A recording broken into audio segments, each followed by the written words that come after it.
룻기 1장 15절에서 18절 말씀, 짧은 구절이므로 다 함께 읽도록 하겠습니다.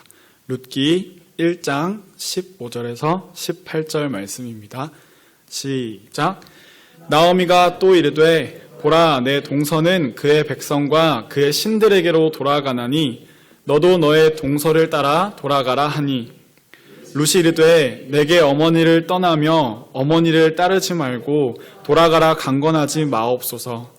어머니께서 가시는 곳에 나도 가고 어머니께서 머무시는 곳에서 나도 머물겠나이다.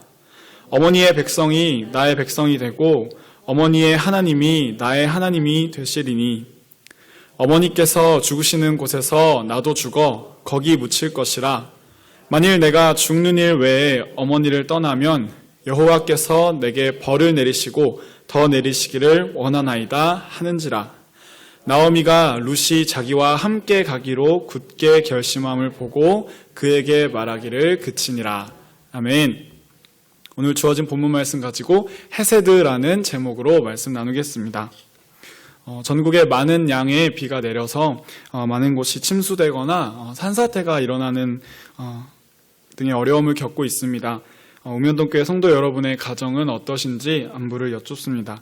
피해가 속히 회복되고 또 더 이상의 피해 없이 지나가기를 함께 기도했으면 좋겠습니다. 오늘의 본문 말씀은 룻기입니다. 먼저 룻기라는 책에 대해서 짧게 소개를 해드리고 지나가도록 하겠습니다. 다음 화면에 보여주시면, 많은 학자들은 룻기라는 책을 조개 껍질 속의 진주라고 소개하긴 합니다. 이는 성경에서 룻기가 사사기와 사무엘 상하 사이에 위치하기 때문인데요. 다음 PPT 넘어지면, 룻기는 영적으로 또 도덕적으로 어두웠던 사사시대에 진주와 같이 반짝이는 한 이방 여인의 믿음 이야기를 담고 있기 때문입니다. 그래서 많은 학자들은 룻기가 딱딱한 조개 껍질 사이에 있는 귀한 진주 같은 이야기라고 말합니다. 이스라엘의 사사시대의 끝에 왕정시대 시작하기 전 룻기가 우리에게 말하는 진주 같은 메시지는 무엇인지 말씀을 통해 다 함께 읽기를 원합니다. 룻기의 이야기를 한 구절로 요약하자면 룻기 1장 8절을 꼽을 수 있을 것 같습니다. 제가 읽겠습니다. 나오미가 두 며느리에게 이르되 너희는 각기 너희 어머니의 집으로 돌아가라. 너희가 죽은 자들과 나를 선대한 것 같이 여호와께서 너희를 선대하시기를 원하며. 이 본문 구절에서 선대하시기를 이라는 단어가 히브리어 원어로는 헤세드라는 단어가 사용되었습니다. 이 단어는 다음 장으로 넘겨주시면 언약적 충성, 친절, 선함, 자비, 사랑, 공률과 같이 정말 다양한 뜻을 담고 있는 단어인데요. 그래서 이 헤세드는 관계에 기반을 둔 단어입니다. 깊은 관계 속에서 도움이 필요한 사람을 위해서 의무적인 아니라 자발적으로 특별한 자비를 베푸는 행위를 헤세드라고 하는데요. 한마디로 정의하면 인애라고 말할 수 있을 것 같습니다. 룻기는 이 헤세드라는 단어를 중심으로 이야기가 진행됩니다. 다음 넘겨주시면, 여러분은 언제 내가 사랑받고 있다고 느끼십니까? 혹은 언제 내가 은혜를 입고 있구나 하고 느끼신 적이 있으십니까? 저희 집은 외할머니 댁과 아주 가까워서 걸어서 5분이면 갈 수 있는 거리에 살고 계십니다. 그래서 외할머니께서 저에게 매주 전화를 거시는데, 전화를 거시면 이렇게 말씀하십니다. 동희야, 할머니가 반찬 해놨으니까 와서 가져가거라. 그럼 저는 전화를 받고 얼른 할머니 댁에 내려가서 할머니께서 싸주신 맛있는 반찬들과 간식들을 받아옵니다. 할머니께서 저를 매주 챙겨주시는데, 할머니께서 교회에서 간식으로 받으신 요구르트들과 그 빵들도 아껴놓으셨다가 저 먹으라고 반찬과 함께 봉지 사이에다가 넣어주시기도 합니다. 그러면 그 봉지를 들고 집에 오는 길이면은 저는 문득 내가 사랑을 받고 있구나, 내가 할머니께 은혜를 입고 있구나 라는 마음이 듭니다. 마찬가지로 룻기에 나타난 이 인애의 특징은 도움이 필요한 누군가를 생각하고 도와주는 자발적인 사랑입니다. 그래서 이 룻기에 전체적으로 흐르는 이 인애라는 주제를 세 부분으로 나누자면 다음입니다. 룻의 인애, 보아스의 인애, 하나님의 인애로 나눌 수 있습니다. 다 함께 이 룻과 보아스와 하나님께서 어떤 인애를 베풀었고 그 인애의 결과가 무엇인지를 말씀을 통해 살펴보기 원합니다. 룻기 1장 1절입니다. 룻기의 시작은 흉년이라는 텅 빈 상황 가운데 시작됩니다. 사사들이 치리하던 때에 그 땅에 흉년이 드니라. 이에 베들레헴에 살던 엘리멜렉이라는 한 남자는 그의 아내 나오미와 그의 두 아들 기럨과 말론을 데리고 모압 지방으로 양식을 찾아 떠나게 됩니다. 룻기 1장 3절입니다. 나오미의 남편 엘리멜렉이 죽고 나오미와 그의 두 아들이 남았으며, 그런데 상황은 악화되기 시작합니다. 먹을 양식이 없어서 아는 사람이 하나 없는 이방 땅으로 이주하였는데 나오미의 남편이 그만 죽어버린 것입니다. 성경은 왜 죽었는지 언제 죽었는지 말하고 있지 않습니다. 졸지에 나오미는 타지에서 과부가 된 것입니다. 그렇지만 그녀에게는 두 아들이 남아있었기에 나오미는 힘든 상황 가운데서도 이방 땅에서 버틸 수 있었을 것입니다. 근데 아니나 다를까 곧이어 성경은 더욱 나빠질 수 없을 만큼 나쁜 상황을 말하고 있습니다. 룻기 1장 5절, 말론과 기럨 두 사람이 다 죽고, 나오미가 이방 땅에서 남편을 잃고 그나마 의지하였던 두 아들마저 모두 죽은 것입니다. 다음 화면을 보시면 고대 근동 아시아의 가부장적인 세계에서 남편과 아들이 모두 죽고 늙은 여인 홀로 남는다는 그 상황은 거의 죽음이나 다름없는 절박한 상황이었습니다. 이는 텅 빈 나오미에게 더욱 처절하게 텅 비어버린 것 같은 공허함을 안겨주었을 것입니다. 먹을 양식이 부족한 물질적인 텅 빔, 두 아들과 남편의 죽음으로 인한 가정적인 텅 빔, 더 이상 새로 결혼해서 다시 자녀를 낳을 수 없는 개인적 수준의 텅 빔까지 나오미는 이방 땅으로 이주한 10년 안에 연속된 텅 빔을 계속해서 경험하고 있는 상황이었습니다. 그러한 상황 가운데 한 줄기 빛 같은 소식이 찾아옵니다. 바로 자신이 떠나왔던 고향 땅 이스라엘에 하나님께서 양식을 주시기 시작하셨다는 소식을 듣습니다. 그 소식을 들은 나오미의 심정은 어땠을까요? 양식 때문에 양식을 찾아 모압 땅으로 이주하였는데 이제는 모든 가족을 잃고 다시 양식 때문에 고향 땅으로 돌아가는 나오미의 심정은 정말 지푸라기라도 잡고 싶은 심정이었을 것입니다. 10년 전 떠나온 고향으로 나오미는 별 수 없이 돌아가기로 선택합니다. 그런데 걸리는 것이 한 가지 있었습니다.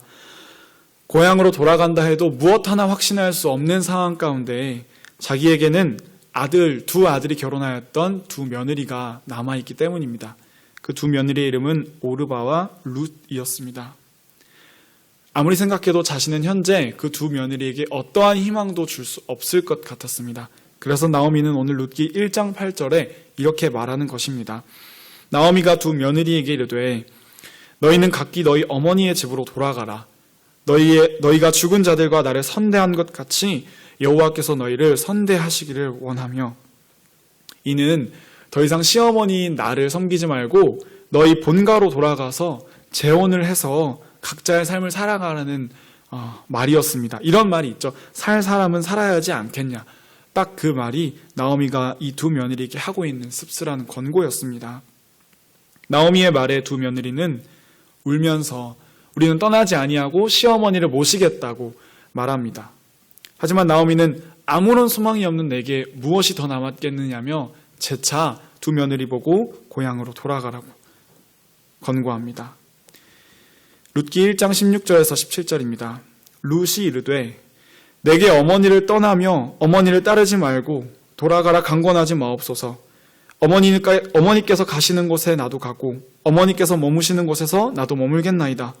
어머니의 백성이 나의 백성이 되고 어머니의 하나님이 나의 하나님이 되시리니 어머니께서 죽으시는 곳에서 나도 죽어 거기 묻힐 것이라. 만일 내가 죽는 일 외에 어머니를 떠나면 여호와께서 내게 벌을 내리시고 더 내리시기를 원하나이다 하는지라.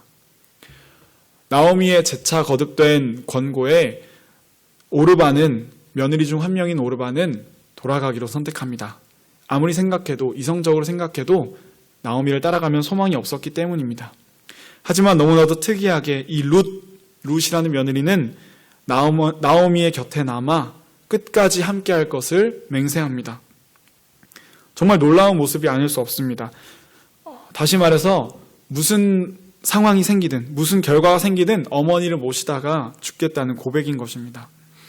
이것이 바로 룻이 나오미에게 베푼 바로 인애, 헤세드입니다. 나오미는 두 며느리에게 돌아가라고 권하였고 오르바는 이성적으로 생각하여 돌아갔지만 룻은 상식을 초월한 사랑과 자비를 자신의 시어머니인 나오미에게 자발적으로 베풀고 있는 모습입니다. 그렇게 나오미와 룻은 먼 광야를 지나 다시 베들레헴으로 돌아오게 됩니다. 베들레헴 사람들은 10년 만에 두 아들과 남편을 잃고 돌아온 나오미를 보고 깜짝 놀라며 말합니다. 나오미가 돌아왔다고. 하지만 나오미는 사람들에게 이렇게 말합니다. 룻기 1장 21절입니다. 내가 풍족하게 나갔더니 여호와께서 내게 비어 돌아오게 하셨느니라. 여호와께서 나를 징벌하셨고 전능자가 나를 괴롭게 하셨거늘 너희가 어찌 나를 나오미라고 부르느냐. 나오미는 하나님께서 자신을 텅 비게 만들었다고 사람들에게 호소하고 있습니다. 하지만 우리는 룻기를 계속 읽으면서 과연 하나님께서는 자기 백성을 텅 비게 하시는 분인가? 라는 질문에 대한 답을 얻어야 합니다. 나오미는 자신이 텅 비었다고 고백하였지만 지금 당장 나오미의 곁에는 룻이 함께하고 있었습니다. 죽음까지도 충성한 며느리가 있는 나오미는 결코 텅 비어 돌아온 것이 아님을 암시하고 있습니다.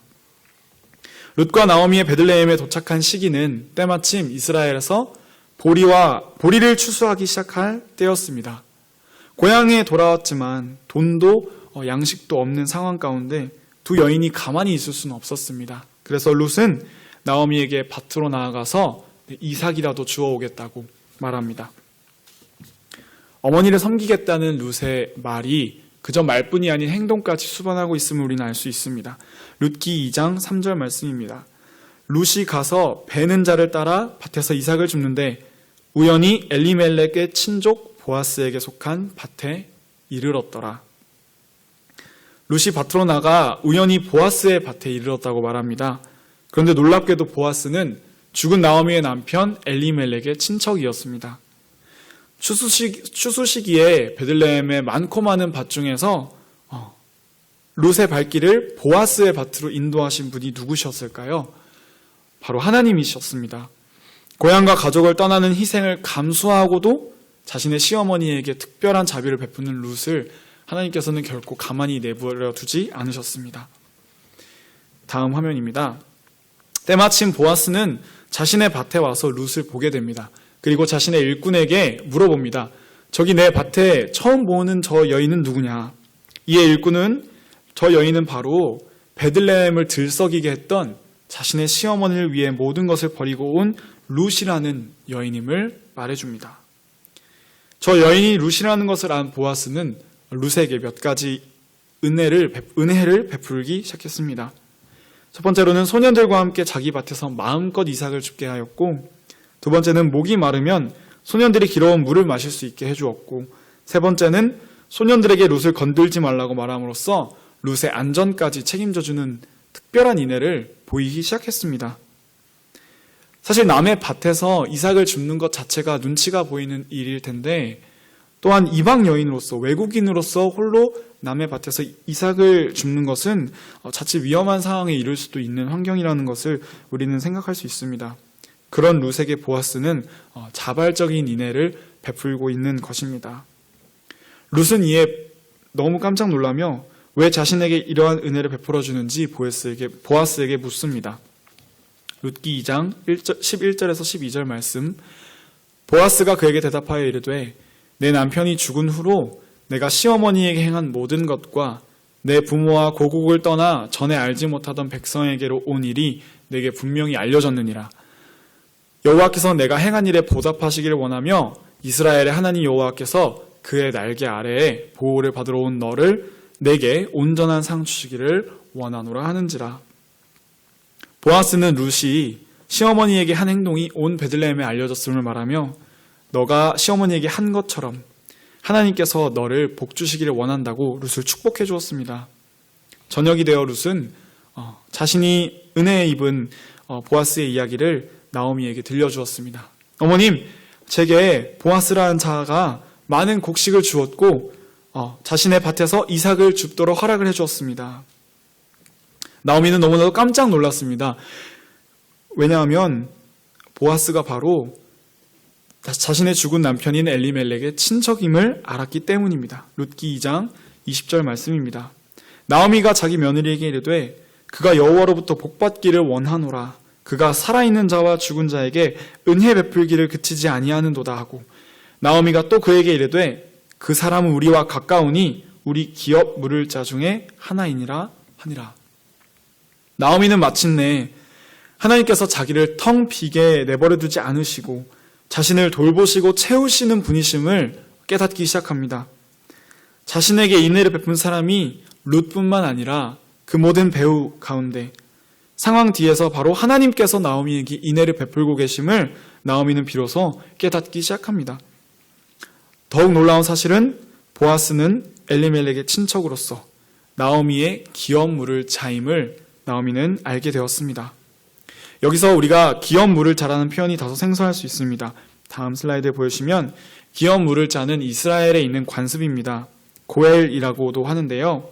이는 구속하다, 회복하다라는 뜻을 갖고 있는 관습입니다. 고엘 제도의 대략적인 역할을 간단히 소개해드리면 무고히 살해된 친척의 피를 그의 친족이 복수하는 책임, 가난으로 인해 이방인에게 노예로 팔리게 되면 그의 친족이 값을 치르고 그 몸을 자유롭게 해주는 책임, 가난으로 인해 기업으로 받은 땅이 친족 외의 사람에게 팔렸을 때 값을 치러주고 다시 그 친족에게 땅을 되사주는 행위, 죽은 자의 아내를 취하여 죽은 남편의 재산 권리를 회복시켜주고 그 대가가 끊어지지 않게 도와주는 책임, 마지막으로 나이가 많아 돌봐줄 사람이 없는 친족의 늙은 과부를 구속해주는 책임. 이러한 책임들을 갖고 있는 고엘 제도는 친족 가족의 온전한 회복이 목적이었습니다. 그리고 이는 기업 물을 자의 행동을 통해 성취되는 관습이었습니다. 그런데 이 기업 물을 자가 회복을 수행하는 책임은 있었으나 이것이 강제로 이행할 필요는 없었습니다. 다시 말해 법적인 책임이 아니라 본인의 양심에 따라서 자발적으로 해야 하는 관습이었습니다. 나오미는 룻에게 은혜를 베푼 보아스가 자신의 남편의 친족임을 알게 되자 자신의 가정에도 이 고엘 제도를 통하여서 보아스가 자발적인 책임을 다해주기를 나오미는 기대하게 된 것입니다. 이에 보리와 밀 추수가 끝나는 시기까지 약 2달간 룻은 보아스의 은혜 아래에서 밭에서 풍족한 양식을 구할 수 있었습니다. 룻기 3장 3절에는 말합니다. 그런즉 너는 목욕하고 기름을 바르고 의복을 입고 타작마당에 내려가서. 하지만 양식만으로는 충분하지 않았습니다. 시어머니 나오미는 룻에게 지혜로운 조언을 해주었습니다. 목욕을 하고 기름을 바르고 의복을 입으라는 것은 더 이상 너가 과부로서 애도의 시기는 끝났으며 신랑을 새롭게 맞을 준비가 되었음을 드러내라는 뜻이었습니다. 즉 나오미는 룻에게 보아스에게 가서 청혼하여서 자신의 가정의 기업을 물러달라고 요청하라는 조언을 해준 것이었습니다. 많은 양식을 구할 수 있었지만 온전한 의미에서의 가정의 회복은 결국 죽은 남편의 대를 이어 후대를 남겨야지 진정한 의미의 회복이 이루어지기 때문이었습니다. 룻은 어머니의 말씀대로 내가 다 행하겠다고 어머니의 말씀에 다시 한번 모든 것을 순종하는 인애를 베풉니다. 이에 룻은 나오미의 조언대로 보아스의 타작마당에 가서 밤이 되길 기다렸다가 보아스가 추수의 기쁨에 즐거워 곡식단 더미에 눕기를 기다립니다. 밤이 되자 보아스는 곡식단 더미에 누웠고 룻은 가만히 가서 그의 옆에 누웠습니다. 보아스는 처음에는 알아차리지 못하다가 자신의 옆에 한 여인이 누워있음을 보고 깜짝 놀라며 묻습니다. 룻기 3장 9절입니다. 이르되 내가 누구냐? 하니 대답하되 나는 당신의 여종 룻이오니 당신의 옷자락을 펴 당신의 여종을 덮으소서. 이는 당신이 기업을 물을 자가 됨이니이다 하니. 이는 룻의 당돌한 청혼이었습니다. 옷자락으로 번역된 단어는 히브리어 성경에서는 카나프라는 단어로 날개라는 뜻을 갖고 있습니다. 앞서 보아스는 룻을 처음 만났을 때 보아스는 하나님께서 그분의 날개로 룻을 보호해 주시기를 축복했습니다. 룻기 2장 12절에 여호와께서 그의 날개 아래에 너를 보호해 주시기를 원하며, 여기서 사용된 단어도 카나프이고 룻기 3장 9절에 룻이 보아스에게 당신의 옷자락을 펴서 나를 덮어주소서, 거기서 사용된 단어도 바로 이 카나프, 날개입니다. 다시 말해서 보아스가 하나님께서 그분의 날개로 룻을 보호해 주기를 축복하였는데 룻은 보아스 바로 당신이 하나님의 날개 역할을 해야 할 사람임을 말하고 있는 것입니다. 다시 말한다면 기업 물을 자로서의 인애를 내게 베풀어 주어서 자신과 결혼하여 가정을 온전히 회복시켜 줄 것을 요청하고 있는 것입니다. 이에 보아스는 룻에게 말합니다. 룻기 3장 10절입니다. 그가 이르되 내 딸아 여호와께서 내게 복 주시기를 원하노라. 내가 가난하건 부하건 젊은 자를 따르지 아니하였으니 내가 베푼 인애가 처음보다 나중이 더하도다.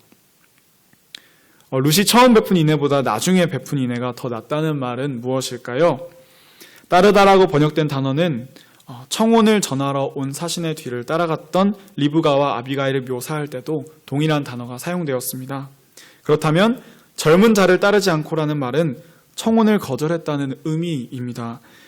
룻이 보아스의 추수밭에서 이삭을 줍는 2달 동안 가난하고 부했던 젊은 청년들이 룻에게 청혼을 했던 것 같습니다. 하지만 룻은 젊은 자를 따라가지 않았습니다. 그렇다면 내가 베푼 인애가 처음보다 나중이 더 크다고 말하는 것의 뜻은 룻의 처음 인애는 그녀가 부모와 조국을 떠나 알지 못하는 나라에 와서 나오미의 곁을 떠나지 않고 봉양한 것을 가리킵니다. 그리고 나중 인애는 젊은이들과 결혼하기보다 기업을 무르기 위해 자신의 가정을 온전하게 회복하기 위해 나이 차이가 나는 보아스와 결혼하라는 시어머니의 명령에 순종한 룻의 인애를 말하고 있는 것입니다. 여기서 인애라고 번역된 단어 또한 헤세드입니다. 약한 자가 곤경에 처했을 때 강한 자가 자발적으로 보이는 충성과 사랑, 이것이 바로 인애라는 단어입니다. 보아스는 룻의 청혼의 행동을 계시합니다. 그는 자기보다 가까운 친족이 나오미에게 있음을 알고 성문에서 장로들을 청하여 그 친족과 담판을 짓습니다.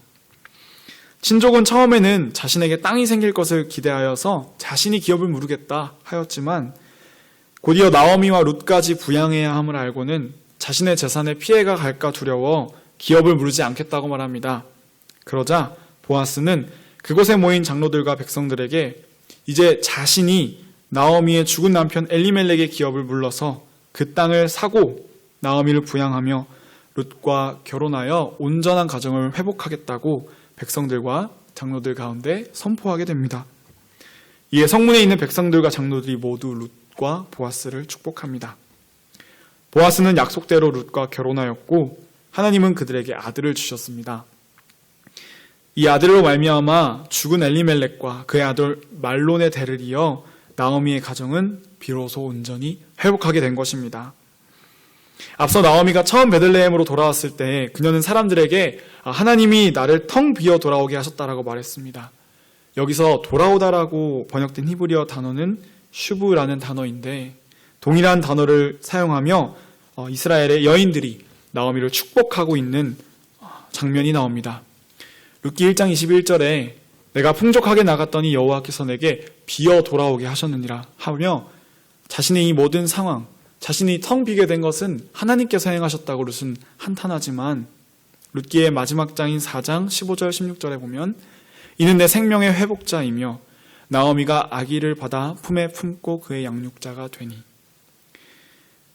텅 빈 나오미의 품을 하나님께서 새로운 생명, 그의 손자 오벳으로 가득 차게 되었음을 성경은 말하고 있습니다.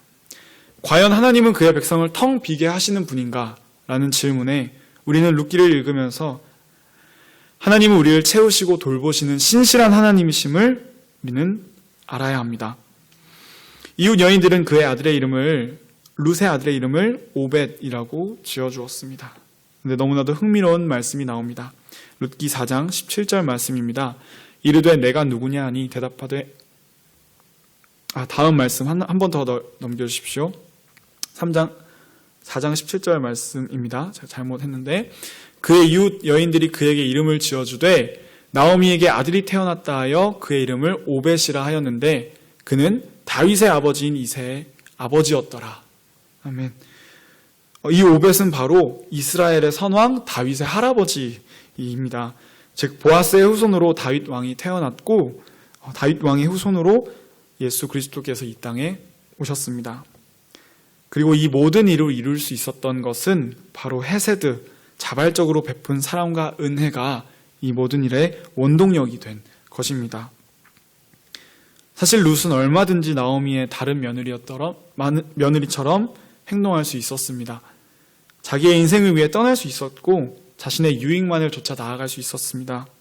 하지만 룻은 자기가 아니면 이 텅 빈 나오미를 도와줄 사람이 없음을 알았기에 자발적으로 곤경에 빠진 나오미에게 끝까지 충성을 다하기로 특별한 인애를 베풀어 주었습니다. 또한 보아스는 얼마든지 룻을 신경 쓰지 않을 수 있었습니다. 이스라엘에서 이방인을 선대하는 것은 법적인 의무가 아니었기에 자발적인 것이었습니다. 그럼에도 불구하고 보아스는 룻에게 은혜를 베풀어 주었고 곤경에 빠진 룻의 가정을 위해 자신의 재산의 피해를 무릅쓰고 본인이 기업 물을 책임 또한 지키겠다고 약속하며 실제로 지켰습니다. 그렇게 보아스는 룻에게 특별한 인애를 베풀어 주었습니다. 나아가 하나님께서는 이렇게 인애를 베푸는 보아스와 룻의 삶을 통하여 영적으로 피폐하였던 이스라엘의 풍요와 안식을 누리게 해준 선왕 다윗을 이스라엘에 보내주는 너무나도 특별한 인애를 베풀어 주었습니다. 하나님께서는 그렇게 룻과 보아스의 배후에서 계속해서 인애를 베풀어 주고 계셨던 것입니다. 이스라엘에 양식을 주어 나오미를 돌아오게 하신 분도 하나님이시요, 룻이 보아스의 밭에 이르도록 인도하신 분도 하나님이시고 보아스에게 아들이 태어나도록 해주신 분도 하나님이셨습니다. 이 인애를 통하여 어두웠던 사사시대는 끝이 나고 이스라엘의 왕정시대가 시작되는 것을 알리기 시작했습니다. 그리고 그 왕정시대의 중심인물인 다윗이 이 오벳의 후손으로 태어나게 된 것입니다. 룻이 나오미에게 베푼 인애는 보아스가 룻에게 베푼 인애로 돌아왔고 이는 결국 하나님이 룻과 보아스에게 베푼 인애로 돌아왔으며 이스라엘 나라 전체의 역사를 바꿀 만큼 강력한 인애로 돌아오게 되었습니다. 이처럼 하나님은 그의 역사를 이루어 가실 때에 결코 혼자 일하시지 않습니다. 하나님은 우리와 함께 일하십니다. 그래서 하나님은 그의 마음에 합한 사람들을 통하여 하나님의 나라를 이루어 가신 것입니다. 하나님께서 이렇게 자기 백성들에게 서로 인애를 베풀기를 가르치시며 본인 또한 그의 배후에서 모든 인애를 베풀고 계셨음을 우리는 알 수 있습니다. 그리고 무엇보다 하나님이 자신이 죄악 가운데 공경에 처한 자기 백성들을 위해서 십자가에서 친히 죽으시는 인애를 예수 그리스도를 통해 우리에게 보여주셨음을 우리는 너무나도 잘 알고 있습니다.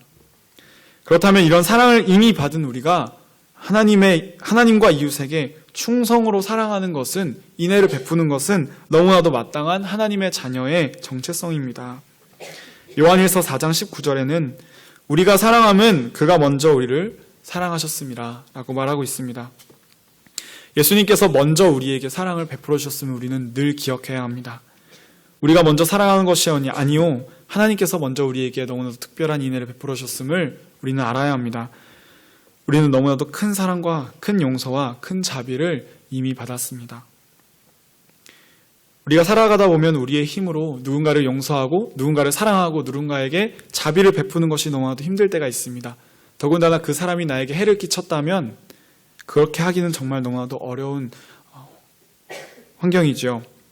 하지만 우리는 우리가 사랑받은 것처럼, 우리가 용서받은 것처럼, 우리가 은혜 입은 것처럼 다른 이들을 품어야 합니다. 그것이 바로 하나님께서 우리에게 원하시는 헤세드, 인애인 것입니다. 우리의 힘으로 할 수 없을 때 우리가 먼저 받은 예수 그리스도의 사랑과 희생을 기억한다면 우리는 할 수 있습니다. 우리가 다른 이웃들과 우리 주변 사람들에게 진리를 말하기에 앞서 사랑 안에서 진리를 말하시는 모두가 되시기를 바랍니다. 우리의 삶 속에서 우리의 주변 사람들을 늘 살피고 도움이 필요한 자들을 자발적으로 돕는 우면동 교회가 되기를 바랍니다.